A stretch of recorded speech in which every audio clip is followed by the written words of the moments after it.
English మాట్లాడడానికి భయపడుతున్నారా? అయితే మీకోసమే ఈ స్పోకెన్ ఇంగ్లీష్ క్లాసెస్. వెంటనే కాల్ చేసి జాయిన్ అవ్వండి.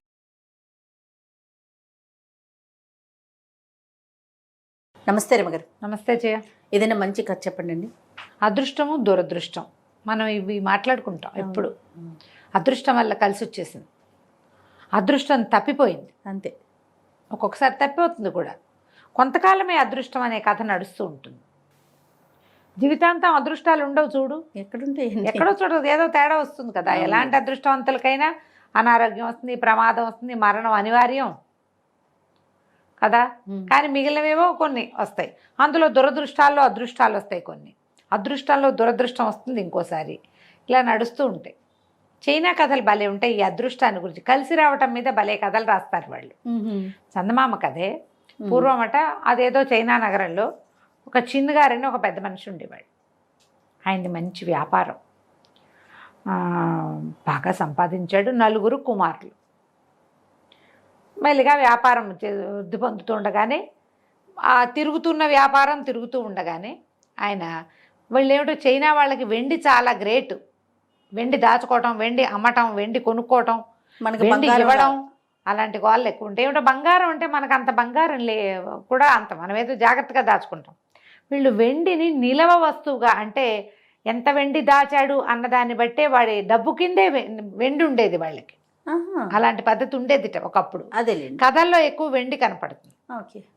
అయితే ఈయన ఈ వ్యాపారంలో ఏం చేశాడు, అట్లా అట్లా చల్లగా కొంత వెండి పక్కకు పెట్టి పెట్టి పెట్టి 3 వీసెలు చొప్పున 4 ఇంతంత దిమ్మలు పోయించి పెట్టుకున్నట్ట వెండిని. వీసకి 3 కేజీలు.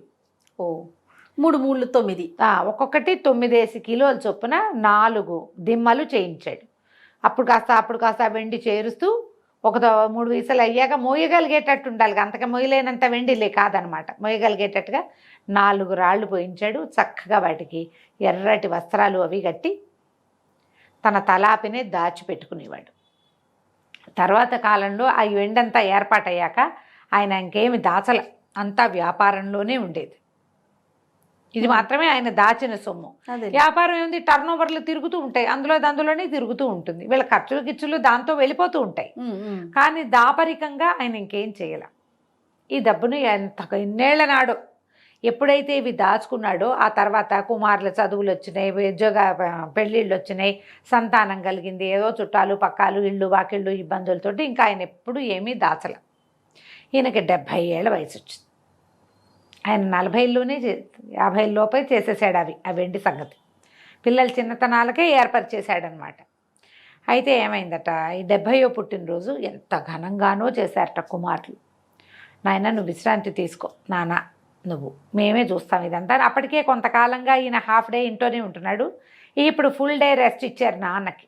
మొత్తం వ్యాపారం 4 పక్కల విస్తరించుకుని తలా ఒక పని చేసుకుంటూ వ్యాపారాన్ని ముందుకు తీసుకెళ్తున్నారు. సమాజం అంతా ముందుకెళ్తుంది చూడు. వ్యాపారం అంటే ఎంతమంది పని వాళ్ళు ఉంటారు, వాళ్ళందరి భోజనమా ఆధారపడి ఉండేవాళ్ళు, ఇంటికి వచ్చే అతిథులు అభ్యాగతులు, ఎవరికైనా చేసే సహాయాలు, ఇవన్నీ ఉంటాయి కదా.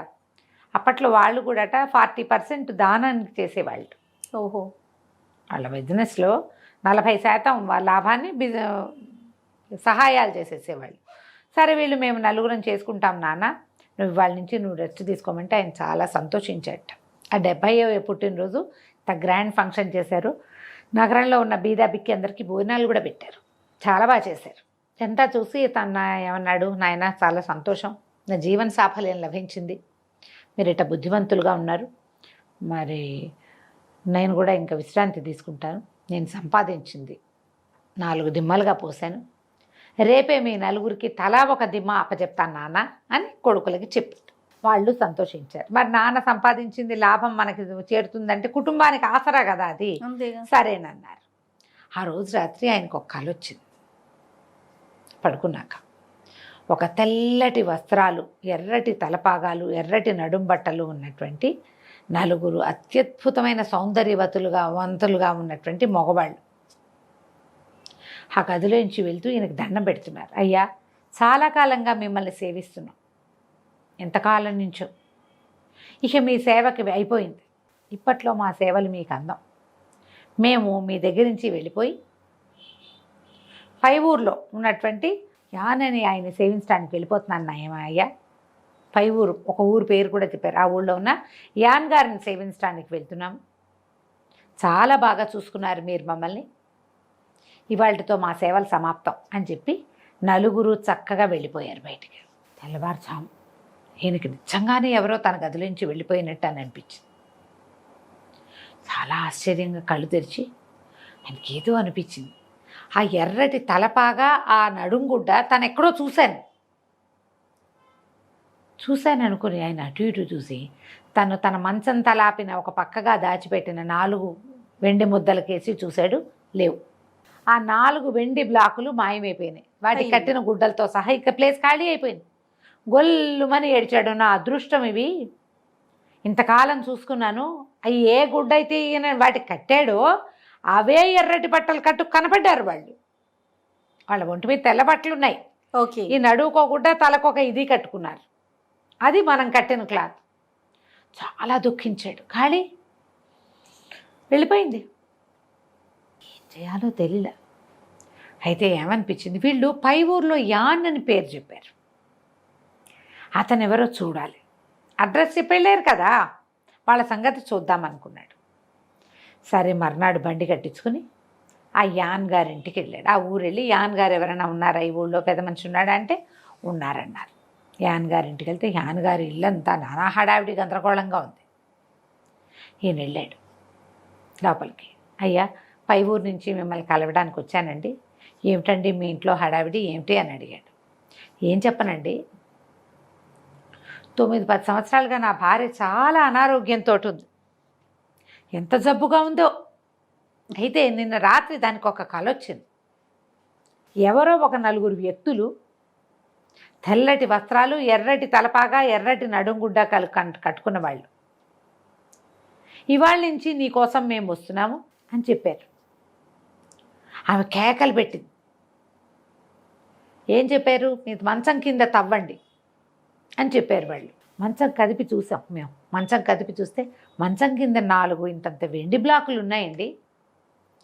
అప్పటి నుంచి 9 ఏళ్ళ నుంచి జబ్బుగా ఉన్న నా భార్య లేచి తిరగటం మొదలుపెట్టింది. ఆమె లేచి తిరుగుతోంది. ఈ వెండి ముద్దలు ఎక్కడి నుంచి వచ్చినాయి తెలుసు, మా మంచం కింద ఉన్నాయి. అవి అక్కడ ఉన్నాయని మాకు తెలీదు, అవి అక్కడలే వచ్చాయి. ఈయన వలవలా ఏడ్చాడు చిన్గారు. చెప్పి ఏం చెప్పాడంటే, ఒకసారి నన్ను చూడనిస్తారా వాటిని అన్నాడు. దాందేముందండి, ఇట్లా వింత కదా, ఈ జనమంతా అందుకే వచ్చి చూస్తున్నారు. అదృష్టాన్ని ప్రదర్శనకు పెట్టాడు ఆయన. అందరూ వచ్చి అందుకే చూస్తున్నారండి. వైద్యుడు కూడా ఆశ్చర్యపోయాడు. అసలు నా పెళ్ళానికి తగ్గదు, ఆవిడ పోతుందన్నాడు. ఆవిడకి నేను తగ్గించలేనన్నాడు. 9 ఏళ్ళ నుంచి తీసుకుంటోంది, శుభ్రంగా లేచి ఉంది. ఆ పక్క నుంచి వెళ్తున్న ఒక ఆవిడని చూపించాడు. ఆవిడ శుభ్రంగా ఉంది, ఈవిడే నా భార్య అన్నాడు. అవి నాకు చూపించండి అని చిన్నగారు దుఃఖంగా అడిగితే ఈయన వెంబడి పెట్టు తీసుకుపోయాడు. వాళ్ళ గదిలో మంచం కింద ఉన్న భూమిలో దొరికినటువంటి అప్పుడే ఫ్రెష్గా ఎర్రగుడ్డ కట్టబడి ఉన్నటువంటి ఇంతంత వెండి బ్లాకులు కంటితో తను అచ్చుపోయించినవి. తన ఇంట్లో నుంచి ఎట్లా వెళ్ళిపోయినాయో, ఎట్లా వీళ్ళింటో చేరినాయో తెలీదు. అంతే కదా. పరమ దుఃఖంతో ఈయన పాపం చెప్పాడు, ఈ బ్లాకులు నేను చేయించినవే నాయన, ఆ ఎర్రగుడ్డ నేను కట్టిందే. నా 70వ పుట్టినరోజు నాడు మా పిల్లలకు అప్పచెప్పాలనుకున్నాను నేను. ఆ రోజు రాత్రి 4 ఆజానుబాహులైన తెల్లటి వస్త్రాలు కట్టుకున్న వాళ్ళు, సౌందర్యవంతులు, ఎర్రటి గుడ్డ నేను కట్టిందే, ఇదిగో ఇదే కట్టుకొని కనపడ్డారు. నేను చాలా సేవించాం, వేరే వారి సేవకు వెళ్ళిపోతున్నామని చెప్పారు అని బలబలా ఏడ్చి వాటిని ఒకసారి ముట్టుకుని కళ్ళకద్దుకుని వెళ్తానండి అన్నాడు. ఆయన ఏం చేశాడు, ఒక వెండి కాసు తీసి ఇచ్చాడు. ఉంచుకోండి, మీ దగ్గర వెండంతా వచ్చేసింది కదా మా ఇంటికి, ఇది ఉంచుకోండి అంటే ఆయన ఎంత వద్దన్నా వద్దన్నాడు ఆయన. వద్దు, ఇంకా వెండి ఉండదు నా దగ్గర, అందుకే వచ్చేసింది ఇక్కడికి అంటే ఈ యాన్ గారు ఒప్పుకోలే. అయినా సరే ఆయన ఒప్పుకోలే. ఈ యాన్ గారు ఏం చేశాడు, ఆయన ఏదో మంచినీళ్ళు తాగుతుంటే ఆయన జేబులో వేశాడు కాయన. చిన్నగారు వెళ్ళిపోయాడు ఇంటికి. ఆ రోజు సాయంత్రం వాకిలి ఉడుతుంటే యాన్ గారి పనివాడికి వెండి కాసు దొరికింది. ఆయన జేబులో చిల్లి జేబు అది వేసేసరికి అది పడిపోయి వీళ్ళింట్లోనే పడింది. ఎందుకంటే వీడికి వచ్చే రోజు వాడికి పోయే రోజు.